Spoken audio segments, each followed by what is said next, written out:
House model में लगभग ज़िले को 30 किट दिया जा रहा है और ऑपरेटर हम 70 हैं। मतलब 30 ऑपरेटर रहेंगे, 40 ऑपरेटर बेरोजगार होने के समाधान मैं तो निवेदन करना चाहूँगा मुख्यमंत्री जी से कि वो इसमें इन्वॉल्व हों और इन समस्याओं को सुझाव का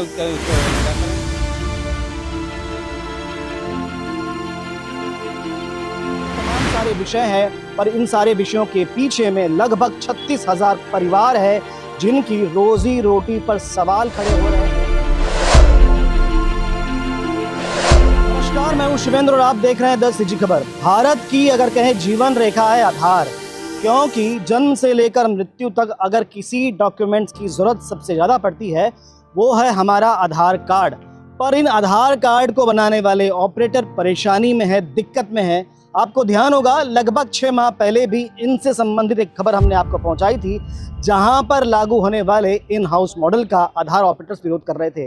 अब चूंकि ये आधार ऑपरेटर इन हाउस मॉडल के विरोध में थे, परेशान थे, एक और परेशानी इनके सर पर आ पड़ी है। इन पर यह परेशानी आ पड़ी है कि इन पर पेनल्टी लगाई जा रही है। किसी के ऊपर 1000, किसी के ऊपर 1 रुपया, 40,000, 1 लाख रुपए तक ये पेनल्टी इन आधार ऑपरेटर्स पे लगाई जा रही है। और ये पेनल्टी क्यों है, इसकी जानकारी इनको नहीं दी जा रही है। दिक्कत में आधार ऑपरेटर इस बात को भी कह रहे हैं कि अगर हमारी समस्या का समाधान नहीं होगा तो भविष्य में ये हड़ताल पे चले जाएंगे। अगर हड़ताल पे चले जाते हैं तो बहुत सारी दिक्कतें आ सकती है, चूँकि स्कूल्स के एडमिशन, स्कूल शुरू होने वाली है, बच्चों के आधार एडमिशन और इस तरह की तमाम दिक्कतें लोगों को आएगी। फिलहाल इनसे बात करके समझने का प्रयास करते हैं कि क्या क्या बातें आज रख रहे हैं। और इन्होंने अभी थोड़ी देर पहले कलेक्ट्रेट में ज्ञापन भी सौंपा है। क्या थे वो सारा विषय? जी भाई बताएंगे, आप लोग यहाँ पर आए हुए हैं, क्या क्या दिक्कतें आप लोगों को है? अभी हम लोग कलेक्टर सर से मिलने आए थे, कुछ समस्याएं थी उसके विषय में विचार विमर्श करने, उनको संज्ञान में देने। वर्तमान में आधार जिस मतलब उस पर चल रही है, उस पर हमारे ज़िले में 70 ऑपरेटर कार्यरत हैं जो कि पूरे ज़िले को आधार की सेवा देते हैं। अभी वर्तमान में ये इन हाउस मॉडल ला रहे हैं। उस इन हाउस मॉडल में लगभग ज़िले को 30 किट दिया जा रहा है और ऑपरेटर हम 70 हैं। मतलब 30 ऑपरेटर रहेंगे, 40 ऑपरेटर बेरोजगार होने की कंडीशन में है। तो हमारी मांग ये है कि आप फर्स्ट स्टेज में 30 को इन हाउस मॉडल में कन्वर्ट कर लो, बाकी जो बचे उनको यथावत चलने दो।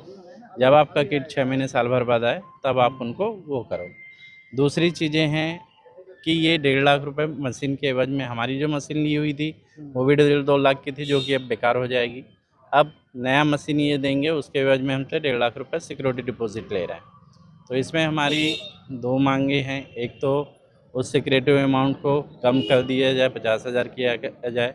इस विषय में हमारे डी मैडम और बाकी लोगों से भी बात हुई, तो उन्होंने कहा कि पॉसिबल नहीं है, अमाउंट कम होगा। अमाउंट कम नहीं होगा ठीक है, बट कैश जो देना है वो पॉसिबिलिटी नहीं हो पाएगी। तो एफडी के रूप में आप जॉइंट कलेक्टर के थ्रू, क्योंकि ज़िले को कलेक्टर ही देखते हैं, तो आप हमारा जो एफडी है कलेक्टर और हमारे बीच करके आप उसको ले लीजिए करके। तीसरी, सारे ऑपरेटर्स पे अभी ज़िले के हमारे लगभग 26 ऑपरेटर जो हैं जिनकी पेनल्टी लिस्ट आई हुई, फ्यूचर में हो सकता है और लोगों के पास भी आए।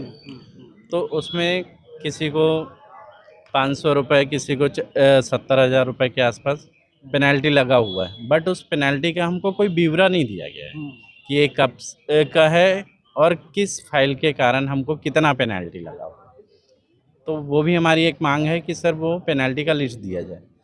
उसके अलावा हम जो काम करते हैं उसमें 2 कैटेगरी होती है। एक तो होता है कि हम कस्टमर से डायरेक्ट जो गवर्नमेंट की फ़ीस है जो रसीद पे आती है वो हम लेते हैं, 50 रुपये, 100 रुपये जो भी आता है।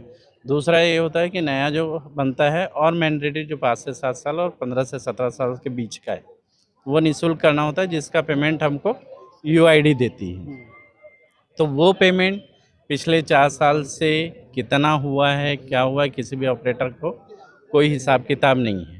ये सारे विषय, हाँ, तो वो कम से कम वो आप हमको मंथ टू मंथ हिसाब दे दो। पेमेंट नहीं दे रहे हो ठीक है, वो आप इकट्ठा दे देना, लेकिन कम से कम महीने का महीने हिसाब तो दे दो कि इस महीने आप इतना काम किए, आपका इतना बना, इतनी गलती किए तो ये आपका पेनल्टी हुआ। और वो गलती किए हैं तो उस गलती की कॉपी भी हमको प्रस्तुत करें ताकि हम फ्यूचर में वो गलती ना करें। तो ये प्रमुख लगभग 4 विषय सामने निकल के आए हैं, पर मान लीजिए आप लोगों की समस्या का समाधान शासन नहीं करता, तो फिर क्या करेंगे आप लोग? अभी तो हम लोग सिर्फ मांग के तौर पे हम उनसे रिक्वेस्ट कर रहे हैं, निवेदन कर रहे हैं। और जब भविष्य में ऐसी स्थिति बनती है कि अगर कोई रास्ता नहीं दिखता है तो आदमी क्या करता है? बिल्कुल। हड़ताल करेगा या कोई और भी रास्ते होंगे। और जो इसका समस्या का समाधान, मैं तो निवेदन करना चाहूँगा मुख्यमंत्री जी से कि वो इसमें इन्वॉल्व हों और इन समस्याओं को सुझाव कर उसको निराकरण करें। क्योंकि अभी 2300 लोगों का ऑपरेटर हैं तो वो 2300 परिवार है और एक ऑपरेटर के बीच में कम से कम 2 लोग उनके अंदर वर्क कर रहे हैं। तो 23 मतलब करीब 7000 हो रहा, 7000 के परिवार, अगर एक परिवार में मतलब उनके एक में 4 भी गिनते तो 7 चौक 28,000 लगभग, और छत्तीसगढ़ में 28,000 लोगों के ऊपर में ये प्रभाव पड़ने वाला है। तो जैसा कि आपने सुना कि प्रमुख 4 बातें इनकी है। एक तो पहला ये है कि यूआईडी में ज़िले में जिन लोगों को फ़िलहाल शामिल किया जा रहा है, कम लोगों को शामिल किया जा रहा है। लगभग 70 ऑपरेटर है, 70 में से 30 की संख्या, 30 को भी किट मिलने वाली है। जो किट मिल रही है उसके 1.5 लाख रुपए मांगे जा रहे हैं, वो एक साथ देने की स्थिति में ये ऑपरेटर नहीं है। इसके अलावा ये भी कहना इनका ये है कि जो इनको पेनल्टी लगाई जा रही है उसका कोई ब्यौरा ही नहीं दिया गया। आखिर वो पेनल्टी क्यों है, क्यों लगाई गई, क्या गलती इन लोगों ने की थी, ये तमाम सारे विषय हैं। पर इन सारे विषयों के पीछे में लगभग 36,000 परिवार है जिनकी रोजी रोटी पर सवाल खड़े हो रहे हैं। कहीं ना कहीं शासन को बहुत गंभीरता से इस विषय को लेकर सोचना होगा और तुरंत इसका हल निकालना होगा। फिलहाल जो इस खबर में अपडेट होगा आप तक पहुंचाएंगे और ऐसी ही खबरों के लिए बने रहें द सीजी खबर के साथ।